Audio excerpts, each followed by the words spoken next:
ये liquid spray आपकी ज़िंदगी आसान करने वाला है। मुश्किल ज़िद्दी चूल्हे की चिकनाई, ज़िद्दी खारे वॉश बेसन के सिंक के निशान या वाटर सेट के निशान, मार्बल के निशान एक इस्तेमाल से ख़त्म कर देगा। ज़िंदगी आपकी आसान से आसान तर होने वाली है, वो भी फ्री में।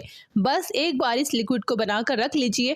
तो ये लिक्विड अगर आप बनाकर रख लेते हैं ना, यकीन माने आप मुझे दुआएं देंगे कि आप इन्हें क्या रेमेडी बताई है। आज मैं अपने घर के लिए इसे रेडी कर रही, तो सोचा क्यों ना आप लोगों के साथ भी शेयर किया जाए। इस जबरदस्त से पावरफुल लिक्विड को बनाने के लिए सबसे पहले यहाँ पे मैं लूंगी मैक्स बार। मैक्स जरूरी नहीं है, जो भी सोप आप अपने घर पर बर्तन धोने के लिए इस्तेमाल करते हैं वो वाला ही सोप यहाँ पे मैं लूंगी और इसे आप फाइनली ग्रेड कर लीजिए। ये छोटे छोटे पीसेस में कट कर लीजिए। यहाँ मैं देखिए कद्दूकश कर रही हूँ।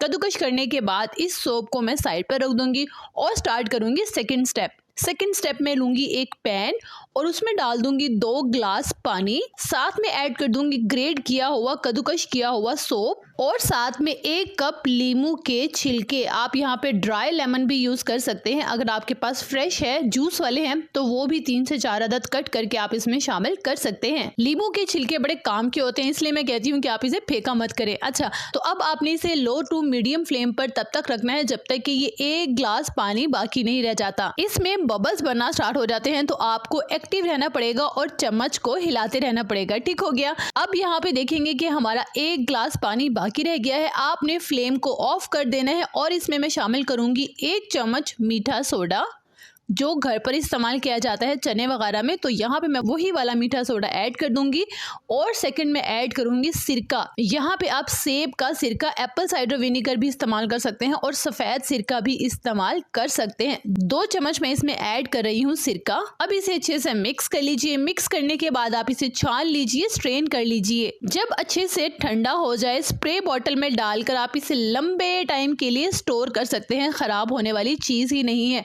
अब आपने इसे इस्तेमाल कैसे करना है ये देखिए। जहाँ जहाँ आपके चूल्हे पे, टैप पे, जहाँ कहीं भी आपके जिद्दी निशान है, चिकनाई वाले निशान है, खारे पानी के निशान है, आपने सिर्फ इस लिक्विड को उस पे स्प्रे करना है, अच्छे से कपड़ा मारना है। तो फिर देखिएगा कैसे आपका बर्नर, आपकी टैप, आपका मार्बल, आपकी टाइल्स कैसे चमक उठती हैं। उसके बाद आप आकर कहेंगे कि आप ही आज तो कमाल ही हो गया, घर ऐसे चमक रहा है जैसे अभी अभी पॉलिश करवाया हो। तो सोच क्या रही हैं, जल्दी से इस लिक्विड को बनाएं और बनाकर मेरे साथ इसके रिजल्ट जरूर शेयर करें। तो आज की रेमेडी आपको कैसी लगी मुझे बताना मत भूलिएगा। हमेशा की तरह कमेंट बॉक्स में आप बताएंगे कि आज की रेमेडी आपको कैसी लगी। अच्छा, चेहरे और अपने आप को साफ रखने के साथ साथ घर को साफ रखना भी हमारी ही जिम्मेदारी होती है, लेकिन किचन और बाथरूम, इनके जो निशान होते हैं ना जिद्दी खारे, वो बहुत तंग करते हैं। किसी भी तरह से ये जान नहीं छोड़ते। जितनी भी सफाई कर लो, एनर्जी अलग वेस्ट होती है, लेकिन ये साफ नहीं होते। खुश रहिएगा, अपना बहुत सारा ख्याल रखिएगा और अपने इस चैनल का भी।